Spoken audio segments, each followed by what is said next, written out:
The elderly woman funding it all. I paused for just a second, my fingers tightening slightly around the edge of the card. Then I smiled and pinned it to my dress like it belonged there. I'm glad you're here. Follow my story until the end and tell me where you're watching from. I'd like to know how far this story reaches, and maybe how many of you have felt something similar. I had always believed that family celebrations were meant to be warm, honest, a reflection of love built over decades. Jennifer's wedding was supposed to be one of those days. My granddaughter, my only granddaughter, was getting married in a beautiful venue just outside of Charleston. White roses lined the aisle. Crystal chandeliers hung from the ceiling like frozen drops of light. Everything looked exactly like the kind of wedding you'd see in a magazine. And in a way, it should have, because I paid for most of it. I don't say that with bitterness. Not at first. It was my choice. After my husband, Robert, passed 3 years ago, I found comfort in doing things for my family. Helping, supporting, being needed. Jennifer had always been close to me growing up. She used to spend summers at my house, baking cookies in my kitchen, asking me endless questions about life, about love. When she got engaged, she called me first. Not her mother, not her father, me. Grandma, she had said, her voice trembling with excitement. I want my wedding to feel like home. And I had promised her it would. So when my son Richard mentioned that weddings were expensive these days, I offered to help. Then help turned into covering the venue, the catering, the flowers, the band. It's just easier this way, Mom, Richard had said casually one afternoon, reviewing spreadsheets at my dining table like he was discussing a business deal. You have the resources. Why complicate things? Pamela, my daughter-in-law, had smiled that polished smile of hers and added, and it'll mean so much more coming from you. I believed them. Or maybe I wanted to believe them. The morning of the wedding, I took extra time getting ready. At 68, I'm not particularly vain, but I wanted to look presentable, respectable, like someone who belonged there. I chose a soft lavender dress, one Robert always said brought out the color in my eyes. I styled my silver hair carefully, pinned it just the way I used to when we attended charity galas together. I even wore the pearl necklace he gave me on our 40th anniversary. You look beautiful, I whispered to my reflection, imagining his voice behind me. For a moment, I almost felt him there. The ceremony itself was everything I'd hoped for. Jennifer looked radiant walking down the aisle, her dress flowing behind her like a dream. Richard stood tall, proud, playing the role of father of the bride perfectly. Even Pamela dabbed at her eyes, as if she were genuinely moved. For those 20 minutes, sitting there among the guests, I let myself believe that everything was exactly as it should be, that I was part of something meaningful, that I was loved. It was at the reception where everything began to shift. The ballroom was grand, far grander than anything I would have chosen for myself. Gold-trimmed tables, tall centerpieces dripping with orchids, a string quartet playing softly in the corner. I made my way toward the check-in table where guests were collecting their name cards and table assignments. A young woman in a black dress smiled politely as she searched through a neatly arranged stack. Last name? She asked. Edwards, I replied. Her fingers moved quickly, then paused. Ah, here you are. She handed me the card with a practiced smile. I glanced down, expecting something simple. Alice Edwards, grandmother of the bride. Instead, written in elegant, looping script, were the words, the elderly woman funding it all. For a second, the room seemed to tilt slightly. Not dramatically, not enough for anyone else to notice, just enough for me to feel it. I looked back up at the young woman. She was already handing the next guest their card, unaware of what she had just given me. Is everything okay? She asked when she noticed I hadn't moved. I forced a small smile. There must be some kind of mistake. Her brow furrowed. Oh, I can check if there's another one. No, I said gently, placing my hand over the card. It's fine, because in that moment, I didn't want to make a scene. Not at Jennifer's wedding. Not on a day that was supposed to be perfect. I pinned the name tag to my dress, right above my heart, and then I walked into the ballroom as if nothing had happened. But as I moved through the crowd, I began to notice things. Small things. The way conversations would pause for just a fraction of a second when I approached. The quick glances at my chest, at the name tag, followed by polite, tight smiles. A woman I vaguely recognized leaned toward her companion and whispered something behind her hand. I caught the tail end of it. That's her. Her. Not Jennifer's grandmother. Not Mrs. Edwards. Just her. I stopped near the bar, picking up a glass of sparkling water I had no intention of drinking. My hands were steady, my posture straight. On the outside, I was composed. On the inside, something was beginning to shift. Not break. Not yet. But shift. I told myself it was a misunderstanding. A poor joke. Something taken too far by a careless planner or a misguided attempt at humor. Families make mistakes, don't they? They say things they don't mean. They forget sometimes. I had spent years telling myself that. Years smoothing over awkward moments. Ignoring small slights. Explaining away behavior that didn't quite sit right. Because that's what I believed love required. Patience. Understanding. Forgiveness. But standing there in that ballroom, under the glow of chandeliers I had paid for, wearing a label I never agreed to, I felt something unfamiliar settle in my chest. Not anger. Not yet. Something colder. Something clearer. And for the first time in a very long time, I began to wonder, was this really a mistake? I stayed by the bar longer than necessary, the glass of sparkling water still untouched in my hand. From a distance, everything looked perfect. Laughter. Music. The soft clinking of glasses. Guests moving from table to table, greeting one another with warm smiles and polished conversation. If someone had taken a photograph of that moment, it would have looked like a flawless celebration. But when you're standing inside it, you notice the details. The pauses. The looks. The things people don't say. Out loud. A group of women stood just a few feet away from me, dressed in elegant evening gowns, their voices low but not quite low enough. "Did you see her name tag?" one of them whispered. A soft chuckle followed. "I mean, at least they're being honest about it." Another voice, slightly sharper, added, "Pamela said it was all her idea." Something about embracing transparency. They laughed again. Not loudly. Just enough. I kept my eyes on the glass in my hand, watching the tiny bubbles rise to the surface. My reflection stared back at me, distorted, fragmented. For a moment, I considered walking over, asking them what they meant, giving them a chance to explain. But I didn't, because deep down, I already understood. Instead, I took a slow breath and set the glass down. Across the room, I spotted Richard. My son stood near the head table, speaking with a group of guests, business associates, by the look of them. He laughed easily, one hand resting casually in his pocket, completely at ease. For a second, I saw him the way he used to be. A little boy running through the backyard, grass stains on his knees, calling out, "Mom, watch this." A teenager asking for advice before his first job interview. A grown man who once told me, "I couldn't have done any of this without you." I started walking toward him, each step measured, controlled. By the time I reached the group, he had just finished a story, and the men around him were nodding with polite interest. "Mom," he said when he noticed me, his tone light, almost distracted. "There you are. There you are. Not, 'You look beautiful.' Not, 'I'm glad you're here.' Just acknowledgement." He turned slightly to the others. "This is my mother." No introduction beyond that. No mention of what I had contributed. Not that I needed recognition, but the absence of it felt deliberate. One of the men extended his hand. "Pleasure to meet you." "Likewise," I replied, my voice steady. Then Richard chuckled, glancing briefly at my chest. "Careful," he said, nudging one of his friends. "You're shaking hands with the one who made all this possible."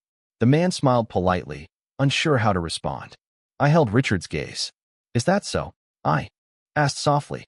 He shrugged, as if it were nothing. "Well, you know, we couldn't have pulled this off without you." The words sounded right, but the tone didn't. Before I could say anything else, Pamela appeared at his side. She looked impeccable, as always.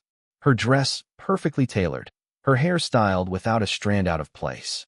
She slipped her arm through Richard's, her smile bright and practiced. "There you are, Alice," she said warmly. "I've been looking for you." "Have you?" "I wanted to make sure you were comfortable," she continued. "Everything looks wonderful, doesn't it?" "It does," I replied. Her eyes flicked briefly to my name tag. Just for a second. But I caught it. "And the name tag?" I asked, keeping my voice even. "Was that your idea?" She didn't hesitate. "Of course," she said lightly, as if we were discussing table linens. "I thought it would be a fun little touch." "Fun?" Richard laughed under his breath. "Mom, don't take it so seriously. It's just a joke." "A joke?" I nodded slowly. "Of course," I said. "A joke." Pamela squeezed Richard's arm gently.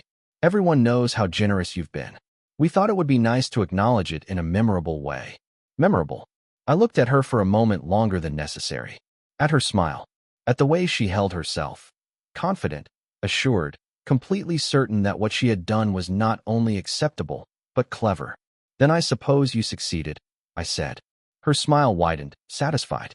Good, she replied. That's all we wanted. There was a pause. A small one, but heavy. I should go check on the seating arrangements, she added, already turning away. Enjoy yourself, Alice. Enjoy yourself. Richard gave me a quick pat on the arm before following her, already pulled back into their world. I stood there for a moment after they left, the noise of the room swelling around me again. Enjoy yourself. I let the words settle. Then I turned and walked toward the far side of the ballroom, away from the crowd, away from the music, toward a quieter corner near the large windows overlooking the gardens. Outside, the sun had begun to set, casting a soft golden light across the lawn. For a moment, I focused on that. Instead, the stillness beyond the glass, untouched by what was happening inside. I placed my hand lightly over my name tag. The elderly woman funding it all. They had said it out loud now. Not just whispered. Not just implied. Confirmed. And strangely, that clarity brought something with it. Not relief, but certainty. I had spent years questioning myself, wondering if I was too sensitive, too traditional, too slow to understand how things work now. But this wasn't misunderstanding. This was intention. I closed my eyes briefly, letting the realization settle fully. When I opened them again, the room looked different. Not brighter, not darker, just clearer. Across the ballroom, I saw Jennifer laughing with her friends, her white dress glowing under the chandeliers. She looked happy, carefree, untouched by any of this. For a moment, I felt something soften inside me. She was young. Maybe she didn't know. Maybe. But then I remembered the name tag. Carefully printed. Deliberately placed. Nothing about that had been accidental. I exhaled slowly. And for the first time that evening, a thought crossed my mind that I didn't immediately push away. How long has this been happening? Not just tonight. Not just this wedding. But before. The small comments. The subtle shifts. The way decisions were made without me. The way I was included, but never truly considered. Pieces. Scattered. Now starting to come together. I didn't move from that spot for a while. I just stood there, watching, listening, remembering. And somewhere beneath the quiet, beneath the composure I had worn for so many years, something else was beginning to take shape. Not anger. Not yet. But something far more dangerous. Understanding. I don't know how long I stood there by the window. Long enough for the music to change. Long enough for the room to grow louder as the evening settled into celebration. But not long enough for the feeling inside me to pass. It didn't pass. It stayed. Quiet. Steady. Clear. I turned away from the glass and walked back into the crowd. This time, I didn't look down at my name tag. I already knew what it said. Instead, I looked at them. Really looked. At the tables I had paid for. The flowers I had chosen. The details I had approved in long phone calls and quiet afternoons at my kitchen table while Pamela spoke about creating a vision.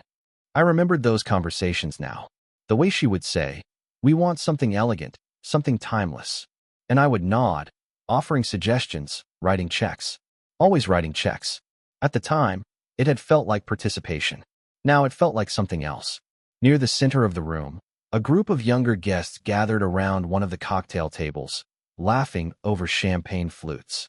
As I passed by, one of them glanced at me, then leaned toward another. "Do you think she knows?" he murmured. A pause, then a quiet reply. "Of course she knows. That's the whole point." I kept walking, step by step, as if I hadn't heard anything at all, because reacting would have given them something. And I wasn't ready to give them that. Not yet.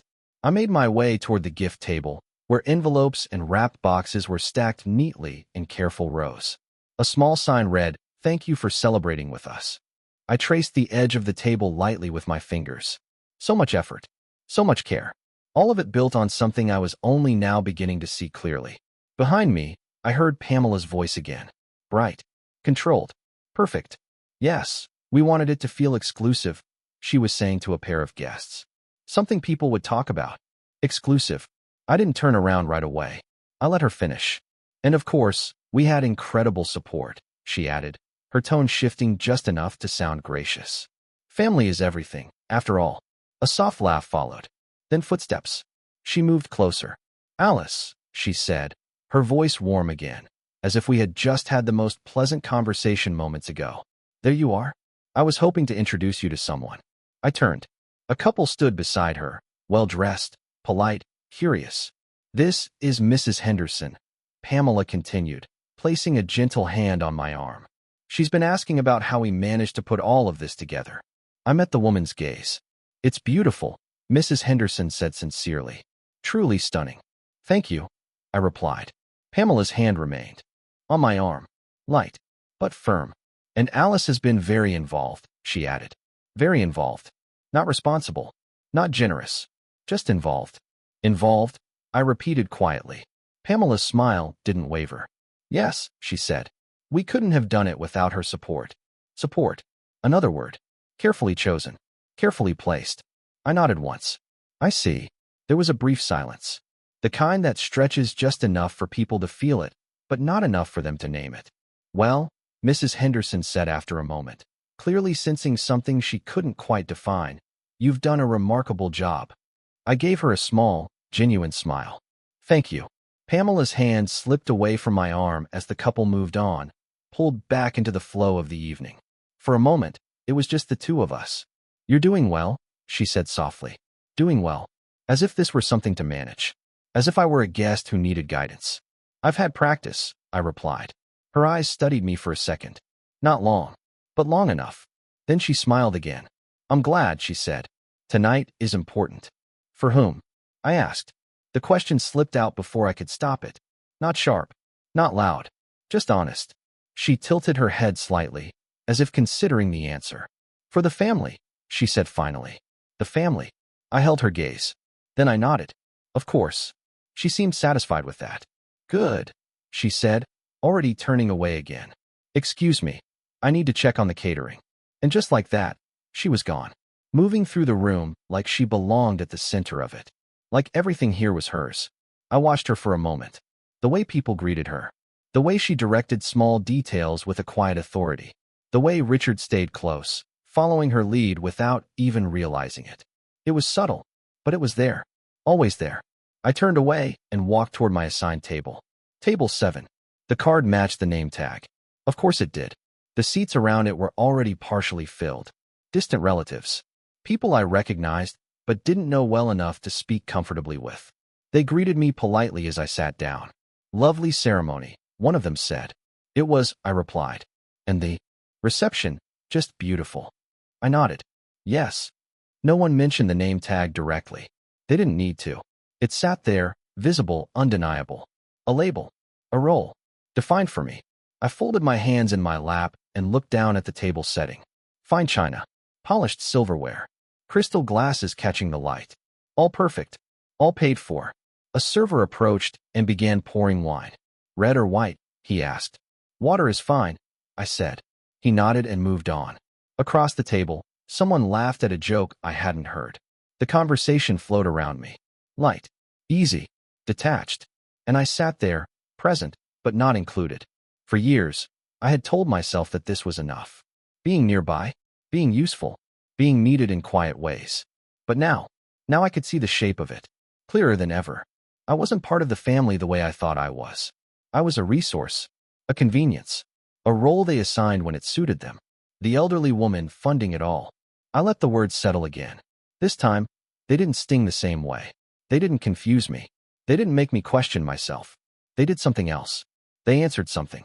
I lifted my gaze slowly, looking around the room one more time. At the laughter. At the celebration.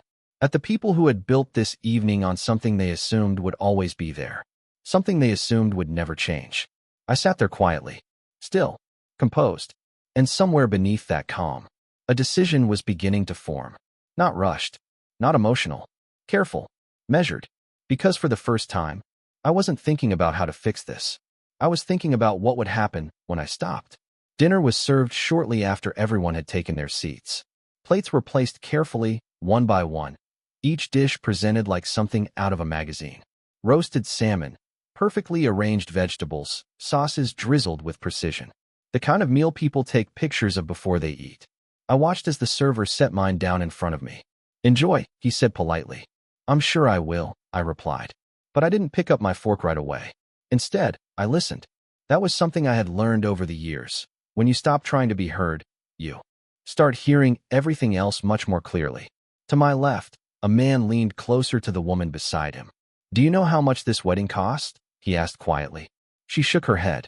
Easily over 100,000, he continued. Maybe more. A soft whistle. Must be nice. He smiled slightly, glancing in my direction. Well, when you have someone like that footing the bill. He didn't finish the sentence. He didn't need to. Across from me, another guest laughed lightly. Honestly, if I had someone willing to pay for everything, I'd probably go all out too. A few nods around the table. Agreement. Comfort. No discomfort. No hesitation. Just acceptance. I reached for my water and took a small sip. Still calm. Still steady. But something inside me was no longer trying to defend them. Not Richard. Not Pamela. Not even Jennifer. For a long time, I had filled in the gaps for them. Given them the benefit of the doubt. Rewritten moments in my head so they made sense, so they didn't hurt as much. But tonight, there were no gaps left. Everything was being said. Openly. Casually. As if it were normal. As if it were deserved. A few tables away, I could see Jennifer and her new husband seated at the center, surrounded by laughter and raised glasses. She looked radiant, leaning into him, her smile effortless. For a moment, I studied her face, trying to find the little girl I used to know. The one who sat on my kitchen counter, swinging her legs, asking if love always felt the same after a long time. Love changes, I had told her back then, but it doesn't disappear. I wondered now what she believed, and more importantly, what she knew. The speeches began shortly after. Richard stood first. Of course he did. He adjusted his jacket, cleared his throat, and took the microphone with the kind of ease that comes from practice. He had always been good at speaking in front of people. Confident. Controlled. Thank you all for being here tonight, he began. Applause followed. He smiled, nodding slightly, then continued. This is a very special day for our family. Our family. I watched him carefully. We're so proud of Jennifer, he said, turning toward her. She's grown into an incredible woman, and today, she starts a new chapter of her life. More applause. Pamela sat beside him, her hand resting lightly on his arm, her expression perfectly composed. And of course, Richard continued, none of this would have been possible without the support of the people who love her. A pause. Just long enough. I felt it before he said it. And especially, he added, glancing briefly in my direction, those who contributed to making today what it is. Contributed. There it was again. The words settled over the room like something polite and empty. A few guests turned to look at me. Some smiled. Others simply observed. No one said anything. I inclined my head slightly. Acknowledging. Accepting. Richard moved on quickly, shifting the focus back to Jennifer and her husband, wrapping his speech in warmth and celebration. By the time he finished, the room erupted in applause. Glasses were raised. Toasts were made. The moment passed. Just like that. But something about it stayed with me. Not the omission, not even the wording, but the ease with which it had been done. As if reducing me to a footnote was the most natural thing in the world. Pamela stood next. Her speech was flawless, carefully structured, emotionally balanced. Just enough humor to keep the room engaged, just enough sentiment to draw a few tears. She spoke about love, about family, about building a future together. And when she mentioned me, it was brief. Alice has always been supportive, she said, her smile warm. We're grateful for everything she's done. Supportive. Grateful.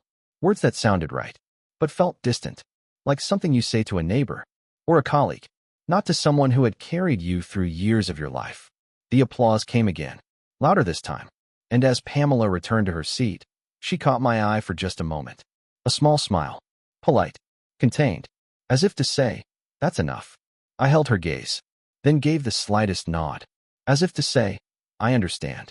Because I did, more than they realized. The rest of the dinner passed in a blur of conversation and movement. Plates cleared, desserts served, music growing louder as the night moved toward dancing. At some point, someone approached our table. Alice, they said, leaning down slightly.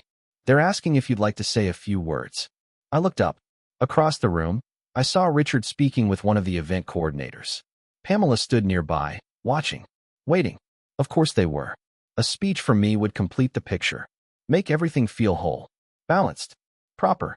I placed my napkin neatly beside my plate and rose from my seat. Of course, I said. The walk to the front of the room felt longer than it should have, not because of nerves, but because of clarity. Each step steady, each breath even. When I reached the microphone, the room quieted almost immediately.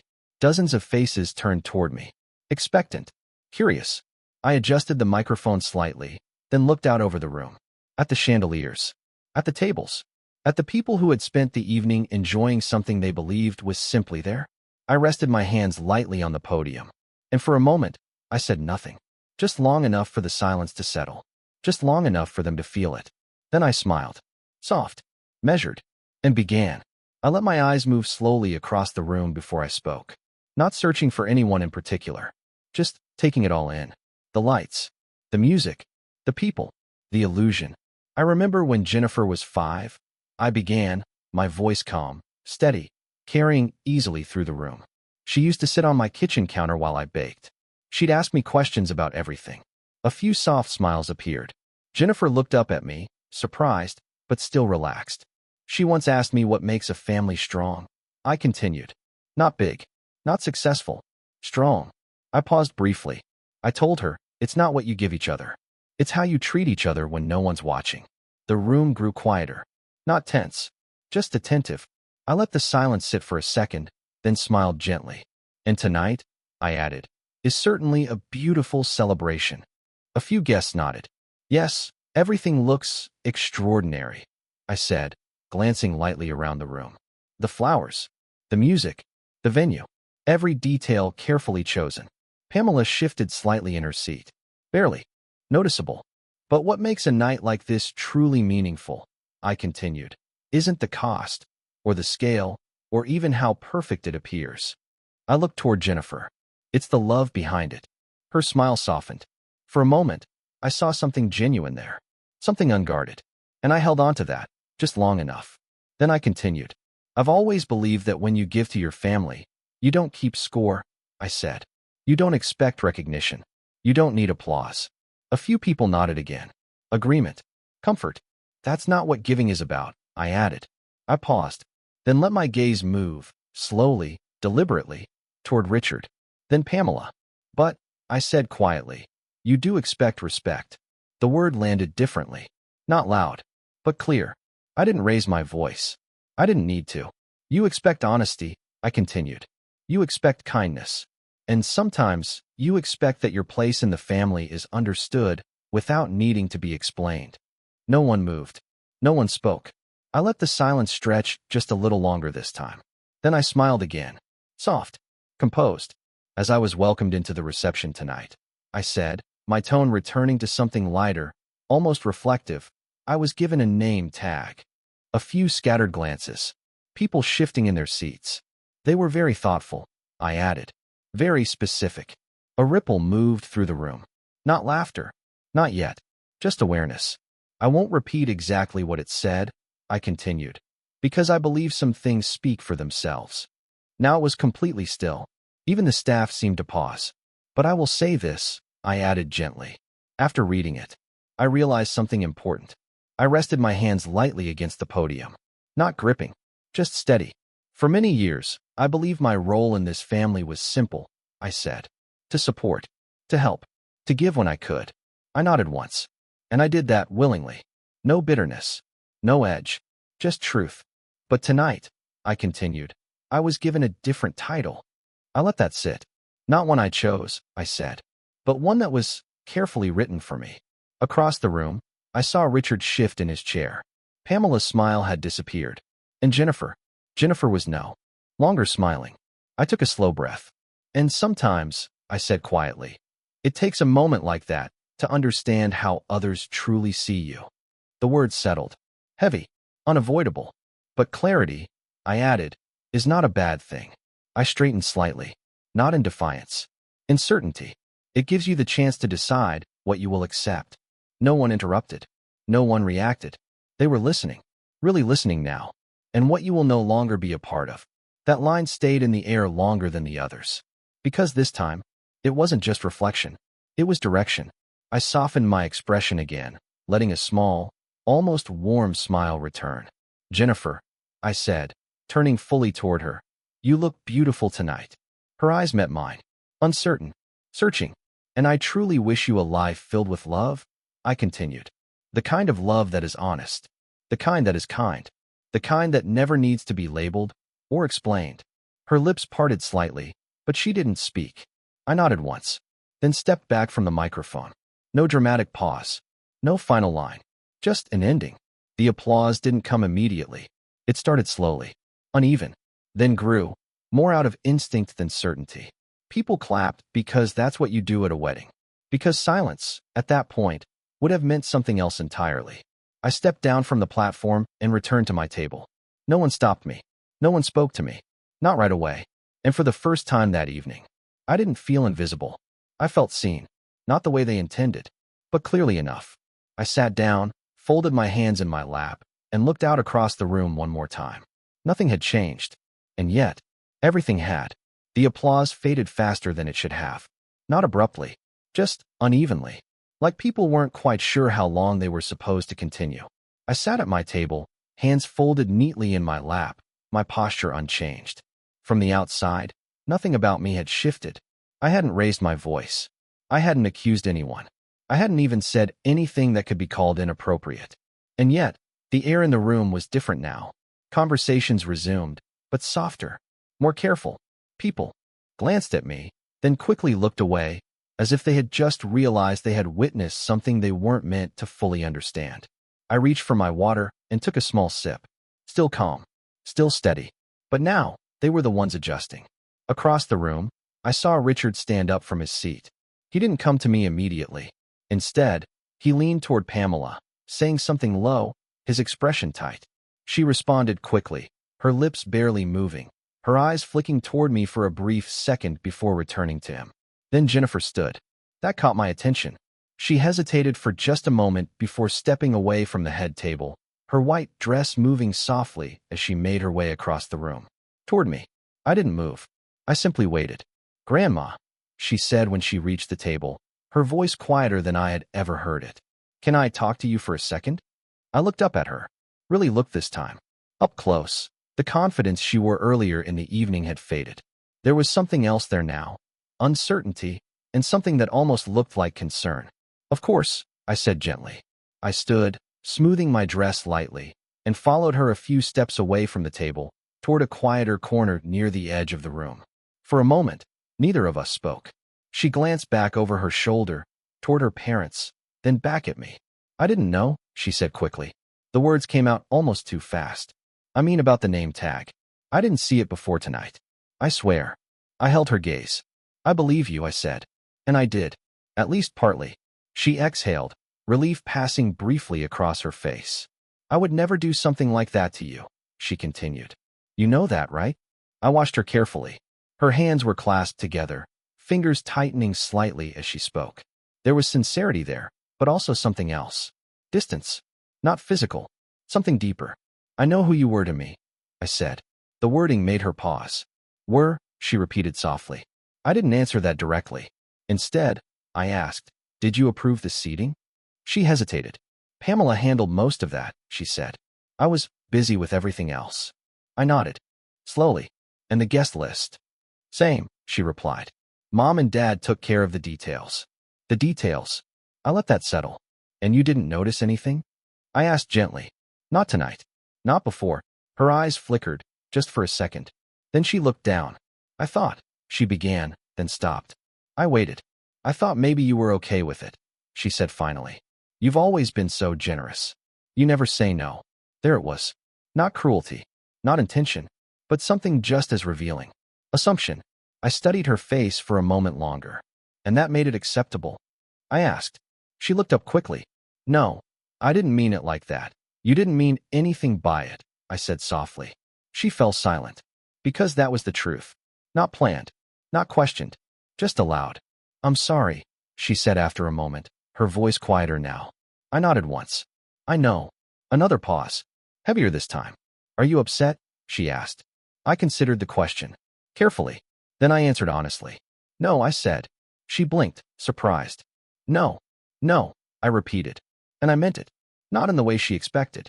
Not in the way they all expected. Because what I felt wasn't the kind of emotion that rises quickly and fades just as fast. It was something else. Something that had taken years to form, and had only just found its shape. I'm clear, I added. She didn't understand that. I could see it in her eyes. But she nodded anyway. I'll talk to Mom, she said quickly. We can fix this. We can. No, I said gently. That stopped her. There's nothing to fix, I continued. Her expression shifted again. Confusion, concern, maybe even a hint of fear. Grandma, she started. You should go back, I said softly. This is your night. She hesitated, as if she wanted to say more, as if she wasn't sure if she should. Then, slowly, she nodded. Okay, she said. But she didn't move right away. Thank you for everything, she added. The words sounded familiar. I had heard them before. Many times. I gave her a small smile. You're welcome. She held my gaze for one last second, then turned and walked back toward the center of the room, toward the music, the lights, the life that was moving forward.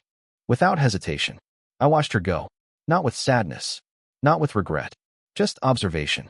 After a moment, I turned slightly and found Pamela standing a short distance away.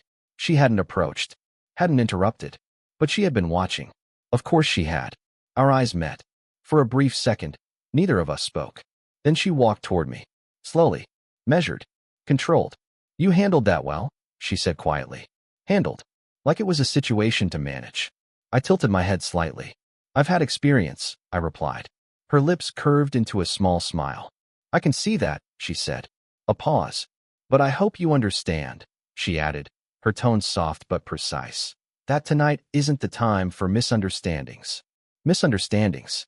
I looked at her, really looked, at the composure, at the calculation behind the calm, and for the first time, I didn't try to interpret it kindly.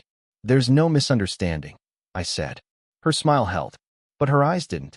Good, she replied. Then she turned and walked away, back into the center of the room, back to where everything looked perfect. I stood there for a moment longer, alone again, but not in the same way as before, because now, I wasn't wondering where I stood. I knew, and once you know something like that, you don't unsee it. The music started again not long after, louder this time, the kind of music meant to shift the room, to pull people away from whatever had just happened and bring them back to celebration. Laughter followed. Chairs moved. Glasses clinked again. And just like that, the night continued, as if nothing had been said, as if nothing had changed. I returned to my table, but I didn't sit right away. Instead, I stood there for a moment, watching. Not the bride, not the guests, but the structure of it all. Who moved where? Who spoke to whom? Who led and who followed? It was subtle, but once you saw it, you couldn't unsee it. Richard stayed close to Pamela, always half a step behind her, even when he thought he was leading. She spoke, and he adjusted. She moved, and he followed. Not in a way that would seem obvious to others, but clear enough if you were paying attention. And tonight, I was paying attention. I finally sat down, folding my hands in my lap again. Across from me, one of the guests leaned forward slightly. That was a very thoughtful speech, she said carefully. Carefully. Yes, I replied. She hesitated. I think people just didn't expect it. I gave a small nod. Neither did I. That seemed to end the conversation. She leaned back, returning to her plate, her posture slightly more rigid than before. To my right, someone else spoke up. Weddings can be stressful, he said, as if offering an explanation. People say things, do things, they don't always mean it. I turned my head slightly toward him. Sometimes they do, I said. He didn't respond after that. The music grew louder as the first dance was announced. Jennifer and her husband moved to the center of the floor, the lights dimming slightly as all attention shifted toward them. Guests gathered around, forming a soft circle, their faces glowing in the warm light. I remained seated, watching. Jennifer looked happy again, or at least, she looked like she was supposed to. Her hand rested lightly on her husband's shoulder, his arm around her waist, their movements slow and practiced. The room softened around them, voices fading, replaced by music and the quiet hum of approval. For a moment, it almost felt like the kind of scene I used to believe in. Simple, pure, uncomplicated. But now, I could see the layers beneath it. Not clearly, not completely, but enough. Behind me, I heard footsteps approach. Not rushed, measured. I didn't turn right away. I didn't need to. I already knew who it was. Alice, Richard said. I looked up slowly. He stood beside my chair, his expression controlled, but not as effortless as it had been earlier. There was tension there now, tightness around his eyes, in his jaw. Can we talk? He asked. I considered that for a second, then nodded. Of course. We stepped away from the table, moving toward a quieter hallway just outside the ballroom doors. The music softened behind us, replaced by the low hum of distant voices and the faint echo of laughter. He stopped once we were out of view, ran a hand through his hair, then turned to me. What was that? He asked. Not angry, not loud, but sharp. I met his gaze. A speech, I said. You know what I mean, he replied, his voice tightening slightly. That wasn't appropriate. Appropriate. I let the word settle. What part? I asked. He exhaled, clearly trying to keep his composure. Mom, this is Jennifer's wedding, he said. It's not the place to bring up issues. Issues? I didn't bring up anything that wasn't already present, I replied. He shook his head. That's not the point. No, I said quietly. It isn't. He stared at me for a moment, longer than usual, as if trying to figure out something that no longer made sense to him. You embarrassed us, he said finally. Us. I nodded once. I see. That name tag, he started, then stopped, as if realizing too late that mentioning it might not help his argument. Yes. I prompted gently. It was just a joke, he said quickly. Pamela thought it would lighten the mood. You know how she is. I held his gaze. And how is she? I asked. He hesitated. Creative, he said. Playful. She didn't mean anything by it. I let a small silence form between us. Then I said, and you? He frowned. What about me? Did you mean anything by it? I asked. His expression shifted. Defensive now. I didn't even notice it until you brought it up, he said. You're overthinking this. Overthinking. I nodded slowly. That's possible, I said. He exhaled again, clearly frustrated. Look, can we just move past this? He said. Enjoy the rest of the night? For Jennifer. For Jennifer. I studied his face. The impatience. The expectation. The quiet assumption that I would adjust. That I always had. That I always would. I am enjoying the night, I said. He blinked. You are? Yes. The answer caught him off guard. Then why does it feel like you're not? He asked. I considered that. Then answered simply. Because I'm seeing it clearly. He didn't understand that. I could see it. Just like Jennifer hadn't. Just like Pamela refused to. Mom, he said, softer now, as if trying a different approach. You've always been generous. Supportive. That's who you are. I didn't respond. You don't need to change that, he added. There it was. Not concern. Not apology. A request. No. An expectation. I looked at him. Really looked. At the man he had become. At the distance that had formed. Not suddenly, not dramatically, but slowly, over time. I won't, I said. Relief flickered across his face. For just a second. Then I added, but I will decide where it goes. The relief disappeared, replaced by something else. Uncertainty. What does that mean? He asked. I gave a small, calm smile. It means, I said, I'm still the same person. I paused, just more aware. He didn't respond to that, because there was nothing he could say, not without stepping into something he wasn't ready to face. After a moment, I turned. Go back inside, I said gently. Your daughter is dancing. He stood there for a second longer, then nodded, and walked away, back into the light, back into the music, back into the version of the night he was still trying to hold on to. I remained in the hallway, alone, but steady, because now, the lines weren't blurred anymore. They were clear. And once something becomes clear, you don't question it. You act on it. I stayed in the hallway a little longer after Richard walked away.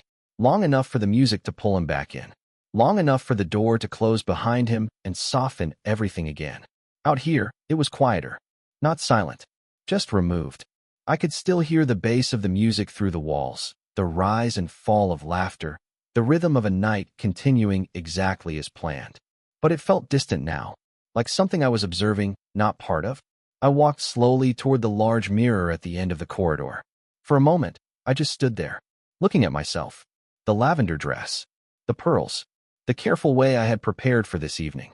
Everything exactly as it should be. Everything in place. Except for one thing. I reached up and touched the edge of my name tag. Still pinned. Still visible. The elderly woman funding it all. I held it between my fingers for a second. Then, slowly, I removed it. The pin slid free with a small, quiet click. I looked at the card one last time. Not with anger. Not with hurt. Just recognition. Then I placed it gently on the small console table beneath the mirror. And left it there. I didn't tear it. I didn't hide it. I didn't need to. Because I wasn't carrying it with me anymore. I turned and walked back toward the ballroom. But this time something had changed. Not outside. Inside. When I stepped through the doors again, the room felt louder than before. Brighter. Fuller. People were dancing now. Conversations had loosened. The earlier tension had dissolved into movement and noise. Jennifer was in the center of the dance floor again, surrounded by friends, her laughter blending into the music. Richard stood near the bar, speaking to someone, his posture relaxed once more. Pamela was watching the room. Always watching. Her eyes moved across the space like she was managing something invisible. And then she saw me. Her gaze dropped immediately to my chest, where the name tag had been. It was a small reaction, but I saw it. The pause. The recalculation. Then her eyes lifted back to mine. And for the first time that evening, her smile didn't come right away. I walked past her without stopping. Not quickly. Not slowly. Just without acknowledging. That, more than anything, seemed to catch her off guard. Because until now, I had always acknowledged, always adjusted, always responded. I made my way toward the edge of the dance floor, where a few empty chairs sat against the wall. From there, I could see everything. Not as a participant, as an observer. A server approached, holding a tray of champagne. "Would you like one?" he asked politely. I looked at the glasses, then back at him. "No, thank you," I said. He nodded and moved on. A few minutes later, I noticed someone else approaching. Not Richard. Not Pamela. Jennifer's husband. Daniel. He moved carefully, as if unsure whether he should interrupt. "Alice," he said when he reached me, his tone respectful. "I just wanted to say thank you. For everything." I looked at him. He meant it. I could see that. "You're welcome," I replied. He hesitated. "I know tonight has been a lot," he added. "And I just want you to know, I appreciate what you've done. Not just for the wedding." I nodded once. "I believe you," I said. And I did. Because unlike the others, he wasn't managing anything. He wasn't shaping a narrative. He was simply acknowledging. "That means a lot," he said quietly. Then, after a brief pause, he added, "Jennifer, she really does love you." I let that sit for a moment. "I know," I said. He seemed relieved by that. Then he smiled lightly and stepped back. "I'll let you enjoy the evening," he said. I returned the small smile. "Of course." He walked away, back toward the center of the room. Back to her. I watched them together for a moment. The way she leaned toward him. The way he listened. There was something there. Something real. And for a brief second, I allowed myself to feel that. Not everything was empty. Not everything was calculated. But enough of it was. Enough to matter. I shifted my gaze again. This time to Pamela. She was no longer moving through the room. She was standing still now. Watching me. Not openly. Not directly. But carefully. As if trying to understand what had changed. As if trying to anticipate something. And that told me everything I needed to know. Because for the first time that night, she didn't feel in control. I sat back in my chair, my hands resting lightly in my lap. Still, composed. The same woman I had been when I walked into this room. And yet, not the same at all. Because now, I wasn't reacting. I wasn't questioning. I wasn't adjusting. I was deciding. Not out of emotion. Not out of anger. But out of clarity. I looked around the room one more time. At the lights. At the music. At the people who believed this night would simply continue. That tomorrow would be the same as yesterday.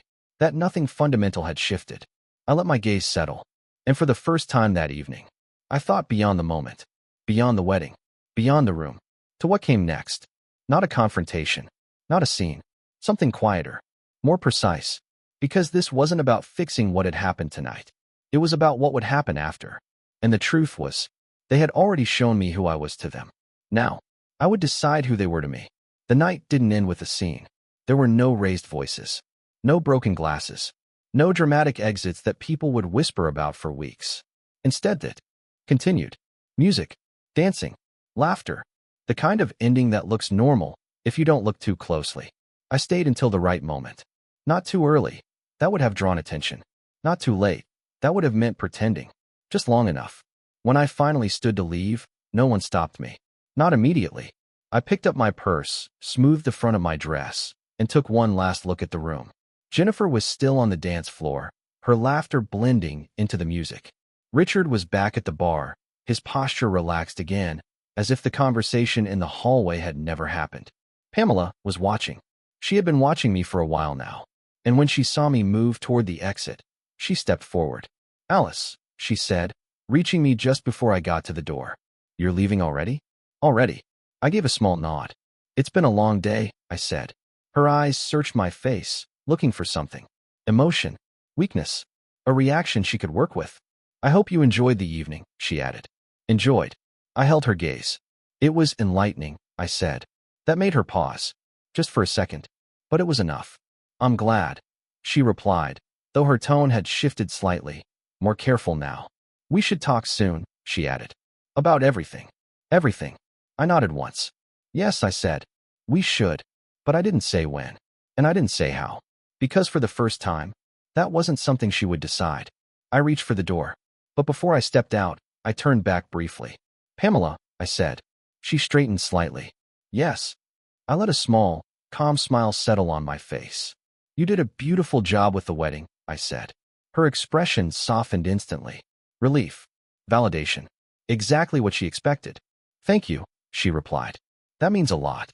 I held her gaze for just a moment longer. Then I added, "It's exactly what you wanted it to be." The words landed differently. Not obvious, but precise. Her smile didn't disappear, but it didn't grow either. And that was enough. I stepped outside. The cool evening air met me gently, a quiet contrast to the noise inside. The sky had darkened, the last traces of sunlight gone, replaced by a calm, steady night. For a moment, I just stood there, breathing, letting the silence settle around me. Then I walked to my car. The drive home was quiet. No music, no distractions, just the steady rhythm of the road and the thoughts that no longer needed to be pushed away. I didn't replay the night. I didn't analyze every word.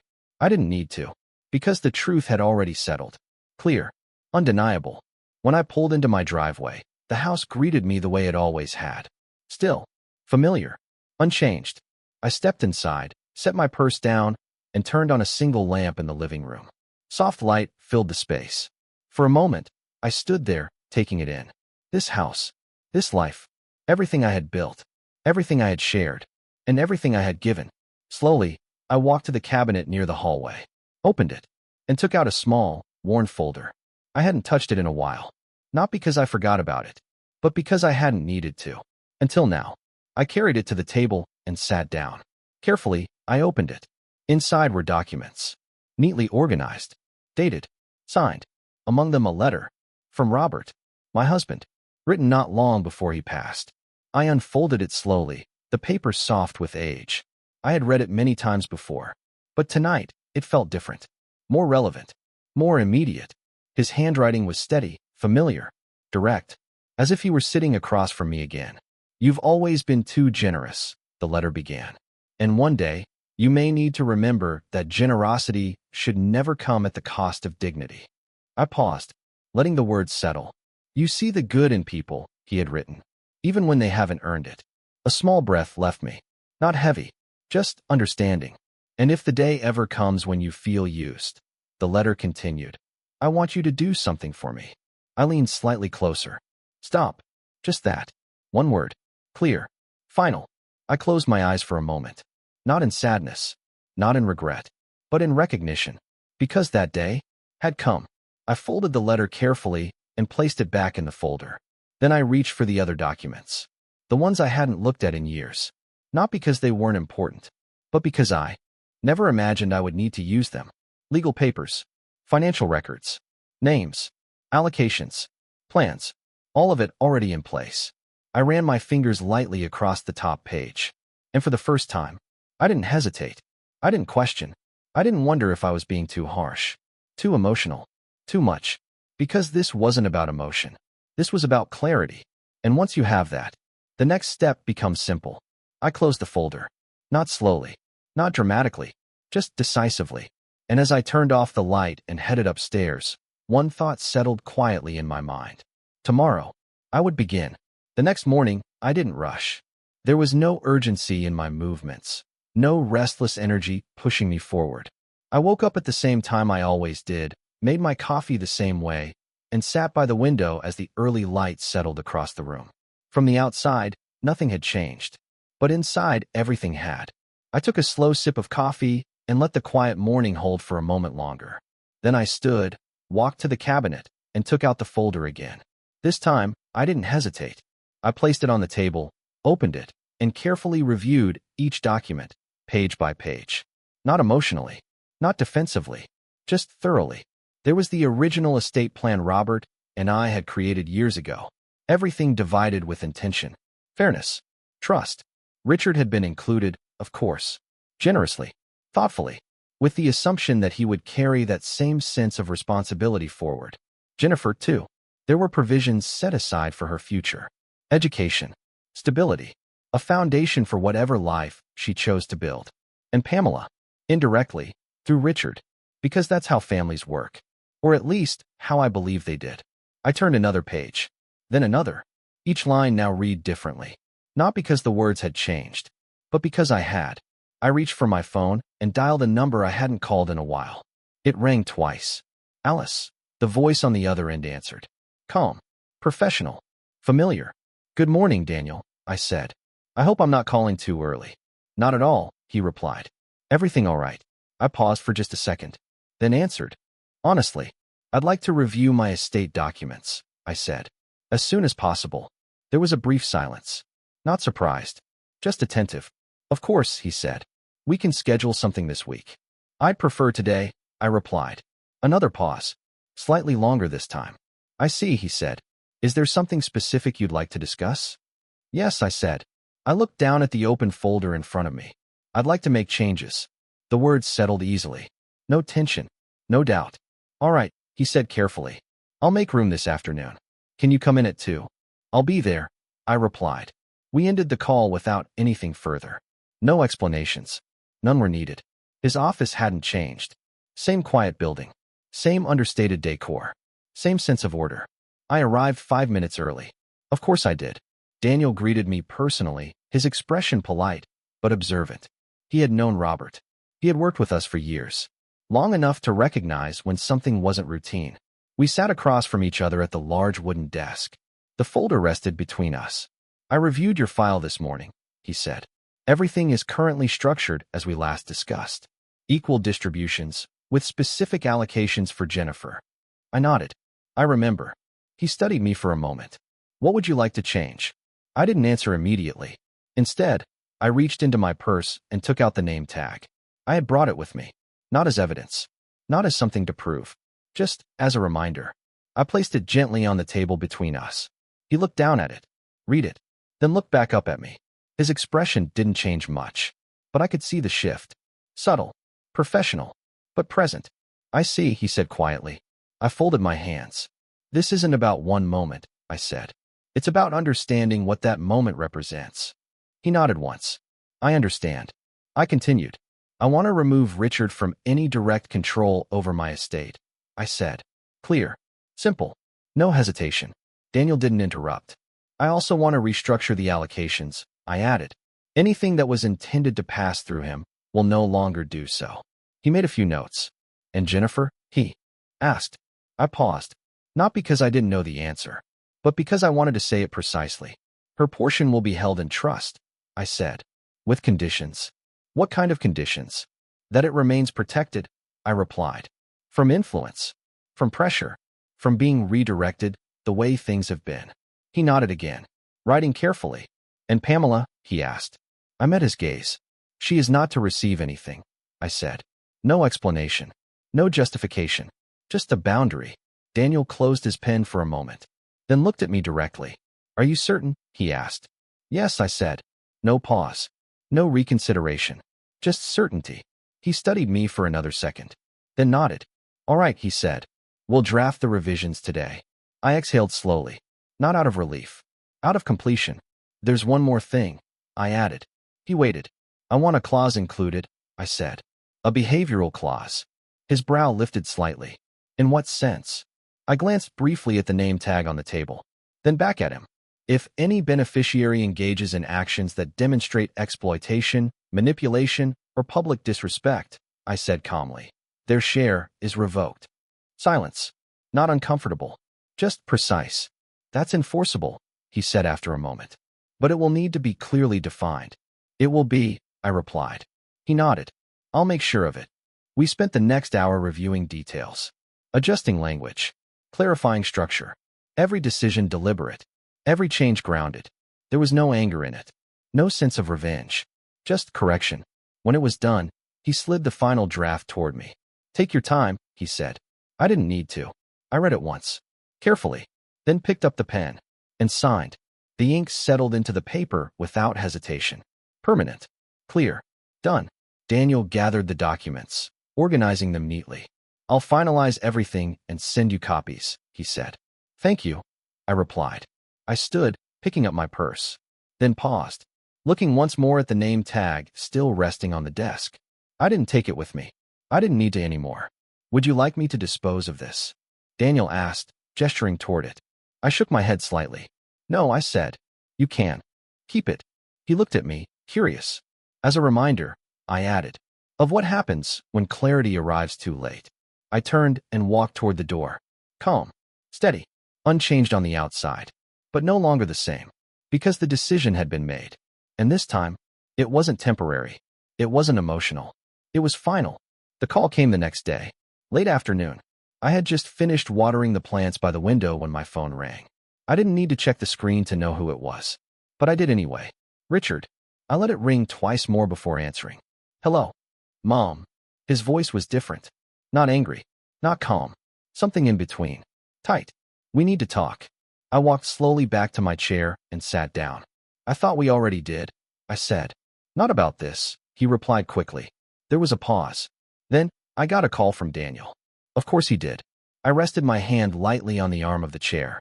I see. What is going on? He asked, the control in his voice starting to slip. He said you're making changes. Major changes. Yes, I said. Just that. Silence. Then why? He asked. Not loud, but sharper now. I didn't answer immediately. Not because I didn't have an answer, but because I wanted him to sit in the question for a moment. Mom, he pressed. This doesn't make any sense. It does, I said calmly. You just don't like it. That stopped him. For a second. Then his tone shifted. Defensive. You're overreacting, he said. If this is about the wedding, it is, I said. And also it wasn't. But not in the way you think. Another pause. I could hear him exhale. Frustrated now. It was a joke, he said again. We've been over this. Yes, I replied. You have. That landed. He didn't respond right away. Because he heard it. The difference between explaining something and dismissing it. You're really going to do this? He asked finally. Do what? I said. Cut me out. His voice rose slightly. After everything? After everything. I let that phrase settle. Then I said, no, a pause. Longer this time. I'm not cutting you out, I continued. I'm removing your control. He didn't understand that. Or maybe he didn't want to. What does that even mean? He asked.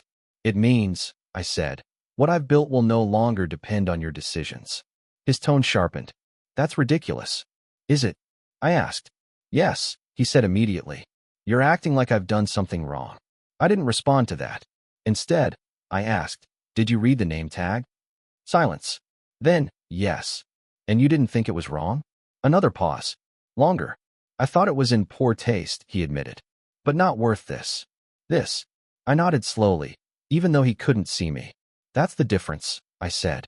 What difference? You saw something disrespectful, I said, and decided it didn't matter. My voice stayed calm. Steady. I saw something truthful, I added, and realized it did. He didn't like that. I could hear it in the way his breathing changed. You're twisting things, he said. That's not what it meant. It doesn't matter what you intended, I replied. It matters what you allowed. That hit harder, because that was where his responsibility lived. Not in the joke, not in the words, in the silence that followed them. Mom, he said, softer now. You're blowing this out of proportion. No, I said. I'm finally seeing it in proportion. Another silence. He didn't interrupt this time, because something in my voice had changed. Not louder, not colder, Just final. What about Jennifer? He asked after a moment. Does she get punished too? Punished. I let that word pass without reacting. Jennifer will be protected, I said. Protected from what? He snapped. From the same assumptions, I replied. He let out a short breath. This is unbelievable. No, I said quietly. It's overdue. That hung between us. Heavy. Unavoidable. You're really going through with this, he said. Not a question. A realization. Yes. No hesitation. No explanation. Just truth. There was a long pause on the other end. Longer than any before. And when he spoke again, his voice had changed. Less control. More something else. You're making a mistake, he said. I don't think so. You're going to regret this. I considered that. Carefully. Then I answered honestly. No, I said. I regret not doing it sooner. That was the moment something broke. Not loudly. Not dramatically. But clearly. Fine, he said. The word came out flat. Cold. If that's how you feel, I didn't respond. Because there was nothing left to explain. Nothing left to soften. You've made your decision, he added. Yes. So have I. There it was. Not said directly, but implied. Distance. Withdrawal. A line being drawn. I accepted it. Without resistance. I understand, I said. And I did. Because this wasn't new. It was just visible now. The call ended shortly after that. No goodbye. Just silence. I set the phone down on the table and sat there for a moment. Still. Quiet. Not shaken. Not upset. Just aware. Across the room, the late afternoon light had begun to fade, shadows stretching slowly along the floor. Everything looked the same. The same house. The same chair. The same life. And yet, something had shifted completely. Not because of what he said, but because of what he revealed. For years, I had wondered where I stood. What I meant. What I was to them. Now I knew. Not from anger. Not from conflict. But from clarity. And clarity doesn't shout. It settles. Quietly. Permanently. I leaned back in my chair, my hands resting calmly in my lap. And for the first time, I didn't feel the need to fix anything. Because there was nothing left to fix. Only something to accept. And something to leave behind. The house was quiet that evening. Not the kind of silence that feels empty. The kind that feels settled.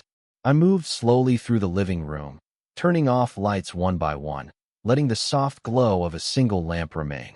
The same lamp I had turned on the night before. The night, everything became clear. I paused by the window, looking out at the darkened street. Nothing unusual. No sudden change. No visible sign that anything in my life had shifted. And yet, everything had. I no longer felt the need to call anyone. To explain. To smooth things over. For the first time in years, there was no weight pulling at me to make things right. Because I finally understood something I had spent a lifetime ignoring. Not everything broken needs to be fixed. Some things need to be seen. And then, left behind. A few days passed. Quietly. No calls.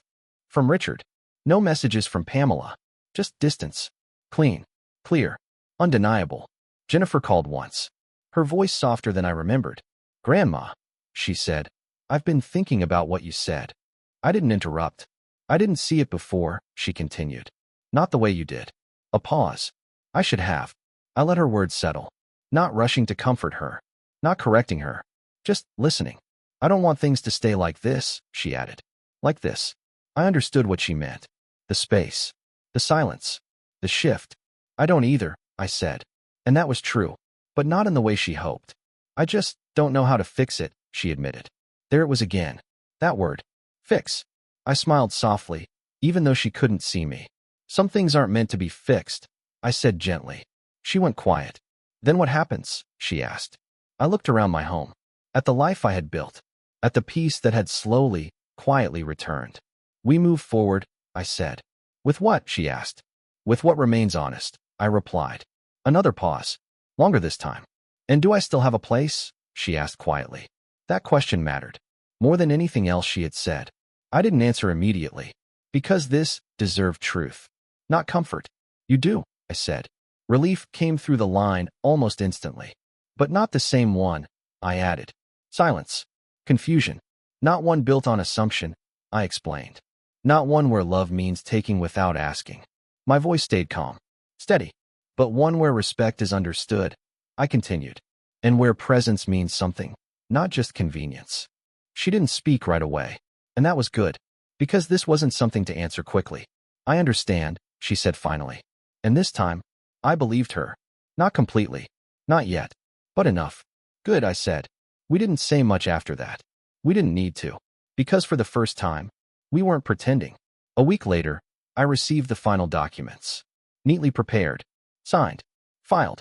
Everything in place. Exactly as it needed to be. I placed them in the same cabinet.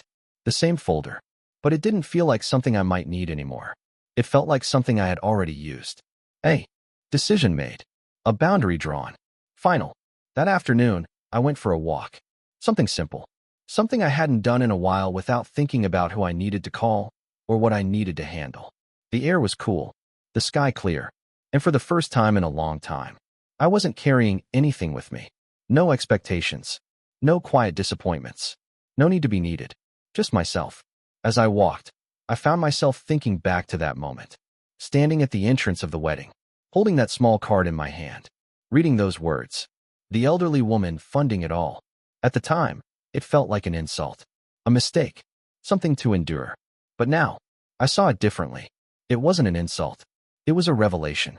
Not about who I was, but about how I was seen. And once I understood that, everything else followed. I stopped walking for a moment and looked up at the sky. Soft blue, fading into evening. Calm. Unchanging. For years, I believed my role was to hold everything together. To give. To support. To stay. No matter what. But I was wrong. Not about the giving. Not about the love. But about the cost. Because love should never cost you your place. And respect should never have to be negotiated. That night, as I sat in my living room once again, I realized something simple. Something I wish I had understood much earlier. I didn't lose my family that day. I discovered the truth about it. And in doing that, I found something else. Not anger. Not regret. But something quieter. Stronger. Freedom. If you've ever been in a place where you felt unseen, unappreciated, or quietly used by the very people you gave everything to, I want you to remember this. You don't have to fight to be respected. You don't have to prove your worth. And you don't have to stay where you are only valued for what you provide. Sometimes, the most powerful thing you can do is stop and choose yourself. I didn't raise a family. I funded one. And now, I've finally decided to stop paying the price.